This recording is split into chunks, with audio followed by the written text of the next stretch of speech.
Hi, I'm going to show you a quick demonstration of how I paint with beeswax. These are my brushes. This is a flat iron. Obviously I'm using electricity. And then these are fine. It's a bit like a pen really. It's like a hot fountain pen, and so you can dip it into the wax and it becomes something I can use. I don't have a brush. This is the other one, which is it's a bit like a glorified bits of Brillo actually. That's my only brush, so if I want to do any bushes or anything like that, that's what I use.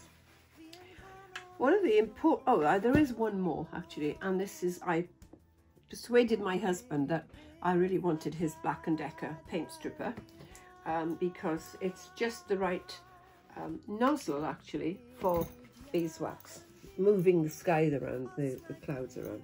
One of the important things before you start any painting, I call them paintings because they are paintings. My medium is beeswax and electricity, but they are paintings. One of the important things is you clean your iron before you start. And I'll show you now. I'm guessing, I don't know, but I'm guessing that if I put some clear wax on this, which is fine.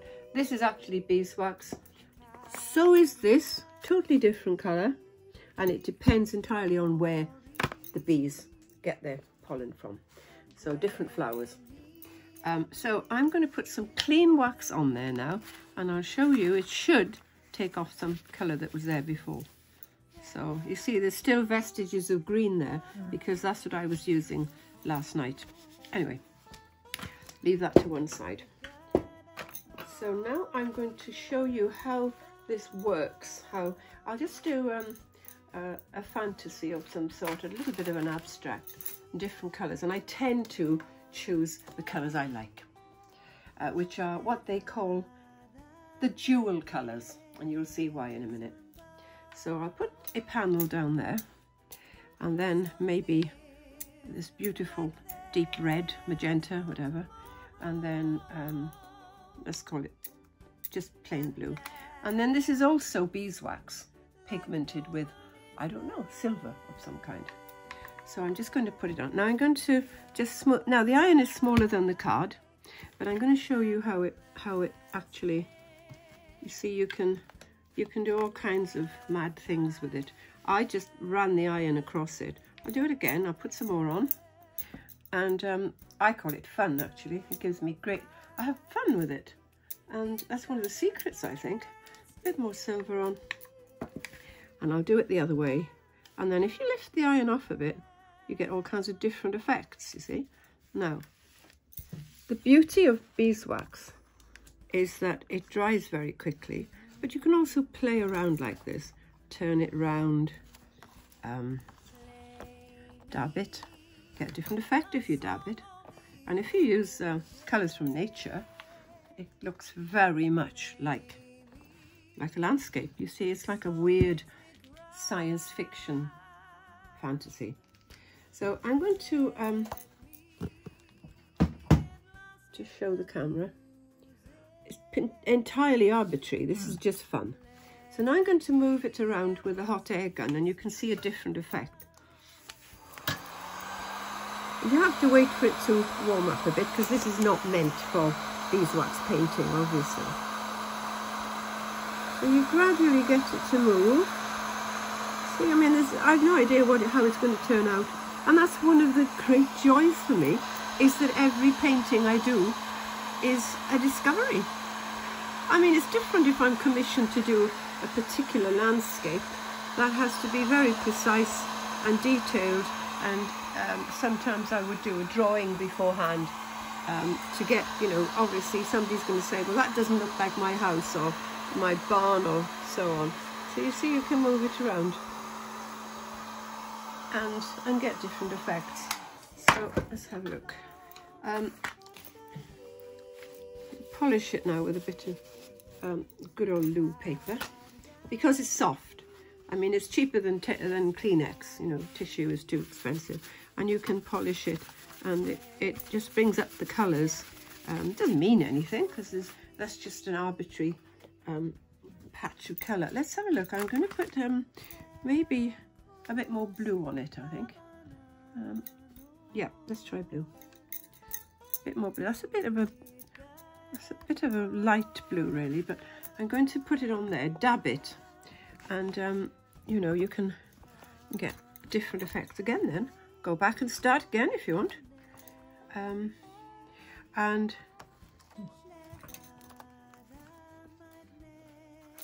swish it around, and I'm going to change it completely. Woo. Oh. Sometimes you can ruin it, of course, as Jane's just said.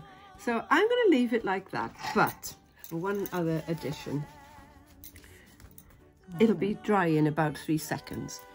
Yeah, there's quite a lot on it, but now if you're going to add the silver pigment, you need to, especially if you use the hot air gun, because that's hot. It's much hotter than my utensils, you know, apart from the hot air gun. So I'm polishing it now, and it does bring the colours out. It's polish, isn't it? Beeswax is polish. So I'm going to, that's the shape I've decided I want it to be, okay? It could be that way or that way. But I'm going to do it, I think, like that. And I'm going to try and make it look like some weird cavern or and through which you can see the stars, which I love. So quite often my paintings have stars, you may notice if you ever see them. So you're looking out of a cave, perhaps. And maybe some silver foliage. Now this is where the little pen comes in, the soldering iron, and you can write with it. You can put some, you know, little whatever, grass stalks or something. You know, you could do whatever you like with it, really. And you can also write with it. So I'm going to write. You can see my hand. This is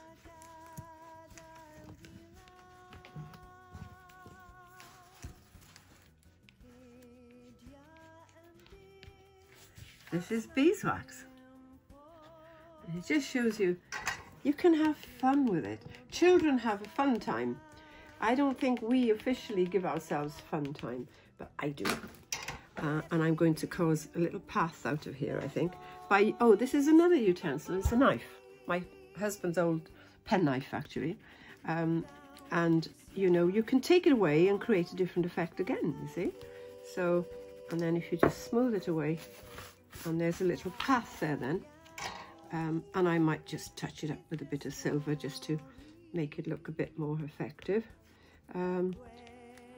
One of the things I'd like to say is that there are no rules, really. If you make a mess, start again. The paper is non-absorbent, a little bit like photo paper, really, I suppose, and which means that you can move the wax around, and you can do it on cardboard. You can do it on glass, actually. I have some glass behind me here, which sort of perspex glass, which I'm going to experiment with and see. You can do it apparently on glass, and imagine the purity of the colours of beeswax with pigment, and then on the glass, and you can see the colours through it, translucent. It'd be beautiful. So I think we'll just leave it like that. So that's a little. It just shows you how you can produce an effect by playing around really with beeswax, and it's such fun. Wow. Okay.